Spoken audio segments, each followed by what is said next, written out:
Once your child is playing appropriately and independently with the toy set, as you've set them up the way we've modeled here, we now want to start fading ourselves out of that process so that they can continue to play even when you're not there to facilitate it. One nice way to do that is to use the materials and the way you've set them out to encourage them to make that shift without you having to pass them the items.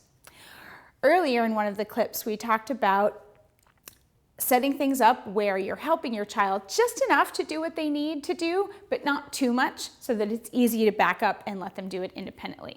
So here what I'm going to do is wait until the child has done some of the puzzle, and then I'm going to take a couple of pieces for the next toy and I'm going to mix them in so that as they complete the last few pieces of the puzzle, what they have left in front of them are the pieces for the next one, which is right here. And then all they need to do is turn and take those pieces and continue here. So then as they're getting finished with these block sets, I'm going to take one or two pieces of these cups and put them up here so that when this is complete, they have these sitting there and then they can look around and find the cup and begin to put them in. The last thing that you might do once that's working is just mix them up to begin with so that you don't need to sit there watching for them to be almost done. You can just mix them up from the very beginning. When you're first working on these skills of independent play, don't worry about which toys you're picking and where you're setting them up in the house in terms of where you want to keep them permanently. But once your child is now easily moving from one toy to another and playing with them when you've set them up, now we want to start to look at where are we keeping the toys and where do you want your child to eventually go to get that same toy, and now start to set up this same format using those actual locations. So let's say in my house, in this drawer, I usually keep some puzzles. I'm going to set the puzzle up here, and then instead of putting all of the pieces on the table, I'm actually going to put some of them in the drawer because this is where they will be eventually.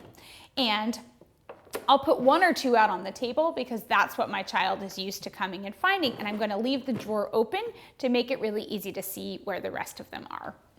Over here I have the blocks.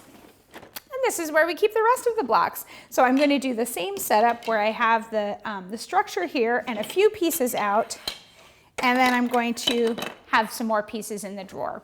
Again, you want to think about those little details.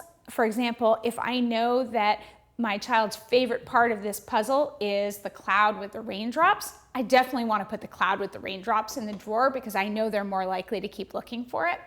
And if I know there's a special color they really like, I might make sure there's a lot of that color in the drawer.